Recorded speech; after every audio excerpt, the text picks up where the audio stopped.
Hello and welcome to Superior Sisterhood, the self-care sessions. I'm Nicole Morey. I'm a women's empowerment coach and the host of these sessions. And today I'm really excited to introduce everyone to Tammy Hakanen. Welcome, Tammy. Hi, Nicole. Hi, Tammy of Soma Wellness is an Ayurvedic yoga specialist, a Soma yoga instructor, and a doTERRA wellness advocate. And so I'm sure you're going to have all kinds of wonderful things to share with us on the topic of self-care. But before we even get into that, I would love for you to share a little bit about yourself and your work. Yeah, well, thank you. I'm excited to be here and share the message of self-care with others. I'm a mom to 3 kids. I live just outside of Thunder Bay. In a country home with my husband and 3 kids, and we homeschool our children. So I do this part-time as a work-at-home mom. And yeah, I love the outdoors. I love mountain biking, rock climbing, paddleboarding, skiing, snowshoeing, all the things that get me outdoors. So so a little bit about my work. So I do work with doTERRA. I've been working with them for 4 years. And the big reason I do that is because I just fell in love with the products myself, or the oils, and they were really empowering for me and for my family to have those safe and natural, effective tools just, scattered around my home because they're everywhere. So I do teach and mentor people as they start off with their journey using essential oils as a tool in their home. I'm also, as you said, a yoga instructor. So I studied in a school that focuses on somatics. And so we teach a yoga called Soma yoga. So it's a very gentle practice. It's a practice that's great for just anyone who's looking for some more freedom and ease in their body. It's really great for stress or if you have any pain in your body. So I love just sharing that with others. And then just recently I became certified as an Ayurvedic yoga specialist. So Ayurveda is an ancient healthcare system. It's a sister system to yoga. And it really focuses on more of the everyday living stuff, the healthcare in the home. So I love to talk about different self-care practices. We call that dinacharya, which are your daily practices. And I also, what Ayurveda does, it works with the energies. So the changes of energy through the day, how to balance those, the changes of energy through the year with the change of seasons, and also through the changes that happen through your life. So I'm excited to now be able to offer that piece of wellness for people. And so I do workshops. In the summertime, I have an outdoor yoga studio. So I have people come here for workshops and for yoga. I educate through my platforms, through Facebook and Instagram. And then I work one-on-one with people, supporting them and mentoring them. Awesome. And I've been lucky enough to enjoy many of your services. So in a bit, I'll ask you more about some of your greatest tips from that trio of expertise. But before we do that, I would love if you could share some sort of a personal experience that has to do with your own self-care. Yeah, so I gave some thought to this, and in my 20s, I had a career that I was working 60 hours a week. I'm kind of a high achiever or very ambitious person. So I loved my job. I loved what I did. And so I just poured everything I had into that. And really in my 20s into my 30s, self-care looked like getting to the gym, maybe going to bed early on the weekdays and eating a well-balanced diet. As I became a mom, things shifted quite a bit.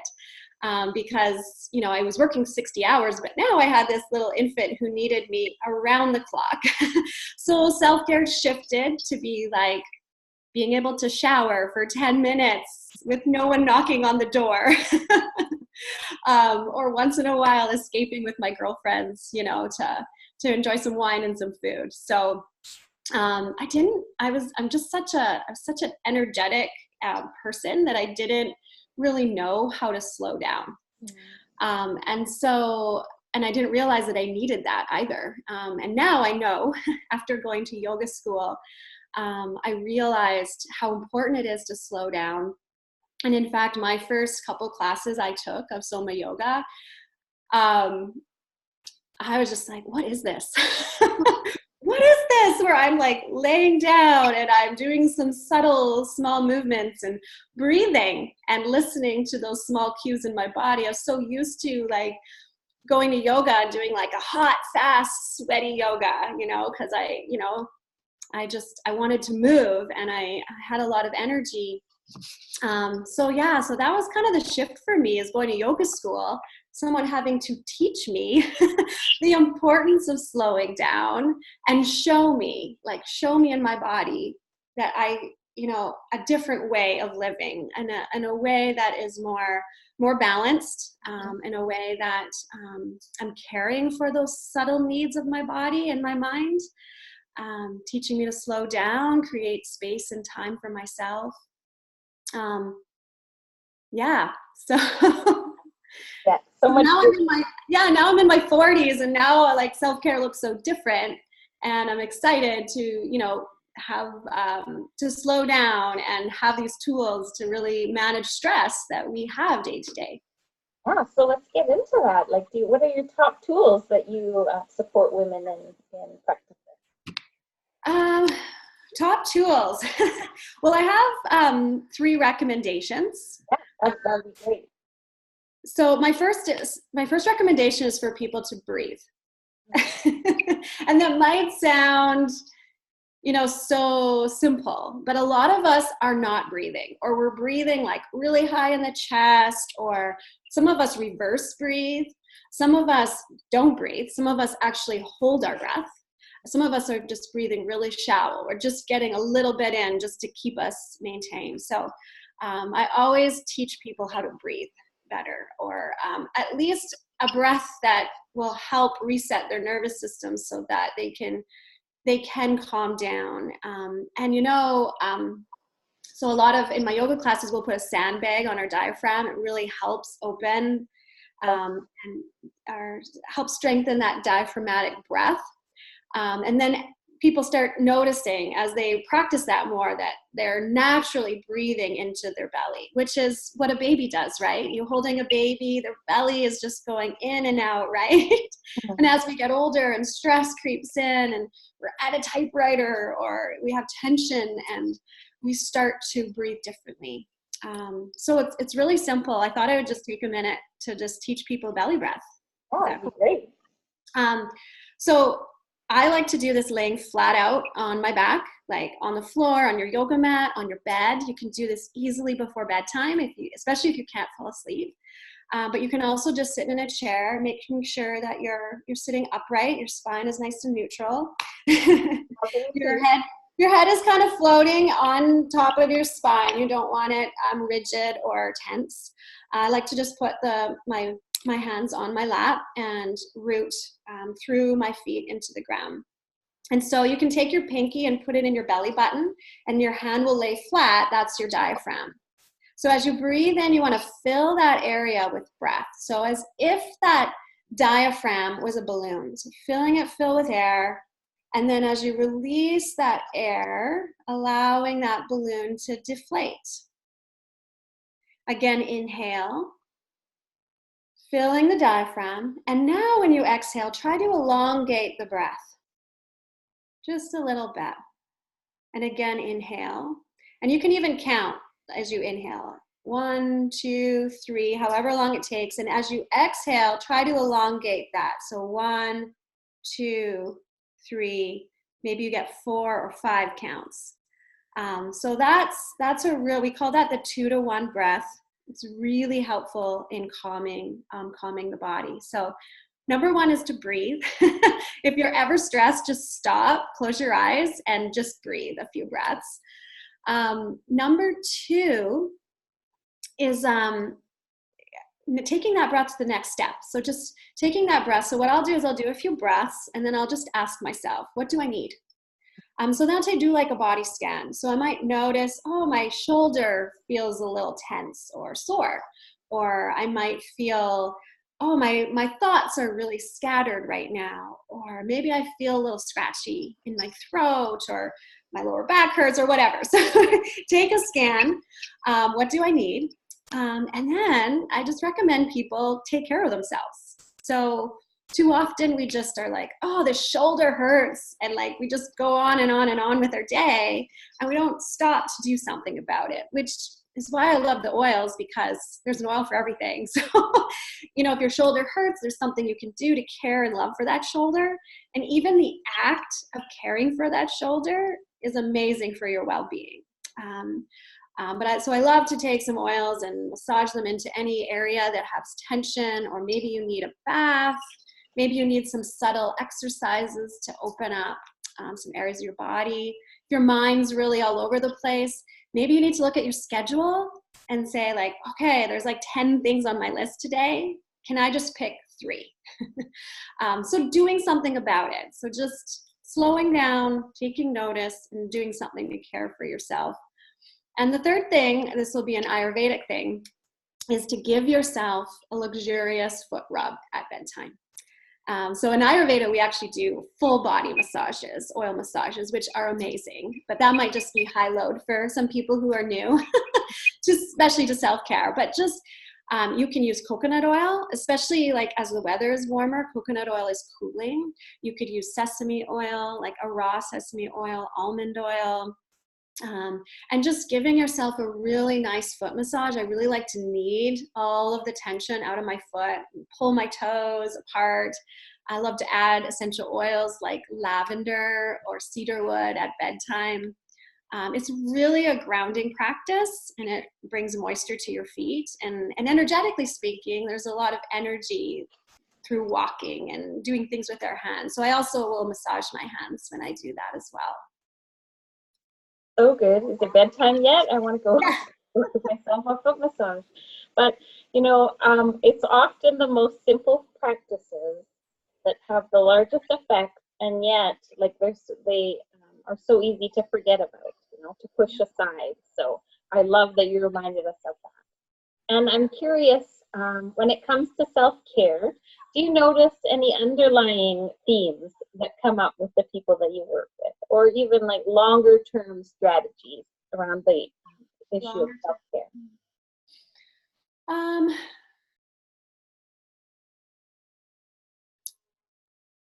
Yeah, I think it's just like picking one thing. Like, don't pick 10 things to change tomorrow, Yeah. which might be really tempting watching these videos like bi-weekly and just having like all of these tools you just really want to grasp.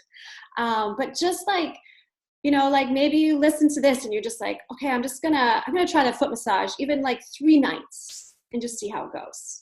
Or I'm gonna try and breathe next time I'm feeling anxious, you know. Instead of like making yourself this huge list and getting overwhelmed with the self-care practices. I think we can get anxious about caring for ourselves too, right? I mean, really, it just comes down to creating time and space. In Ayurveda, that's what we talk a lot about. And like when we're doing these self-care practices, when we're, you know, taking some time to meditate or do yoga or care for ourselves, it's really the act of creating time and space will help you connect to yourself, love yourself. So yeah, I think that's kind of a good strategy overall. Yeah, and what you said at the end there, it all comes down to that self-love. And so that's such a beautiful reminder too, is to not get distracted by all of the things. I know personally, you know, even in interviewing everyone with their amazing resources and tools, it's so true. You have to start somewhere and pick what you're most drawn to, and that you feel will work best for you, and just start there. So that's a beautiful reminder, Tammy. So before I let you go, do you have any parting thoughts? And also, if you would like to share how folks can connect with you.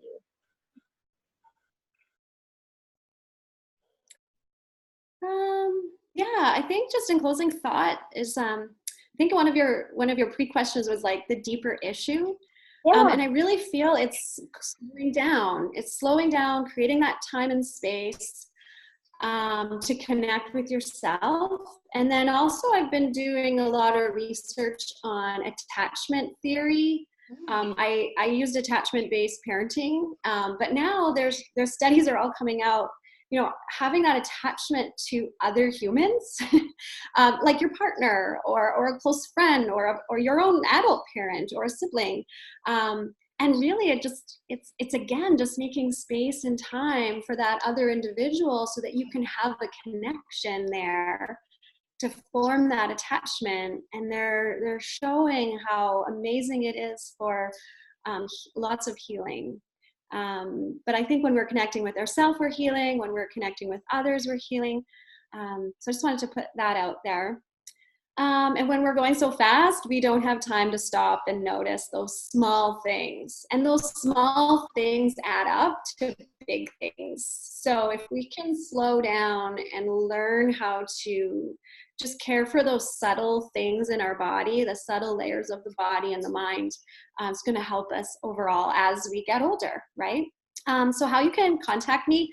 I do not have a website. I am more of a Facebook, Instagram person. So you can find me on Facebook, Soma Wellness. And I'm also on Instagram, Soma_wellness. And so I like to, I put all my activities and events on there. You also can learn from me if you're curious to know more about Ayurveda or oils and how those relate to each other, and also just caring for yourself, and some yoga tips. So those would be the two ways. You can contact me. I like to work one-on-one with people. So I will do like a 20-minute just chat with you just to see where you're at and how I can maybe help you in your journey. So you can contact me on either of those platforms. I have my email address and my cell number.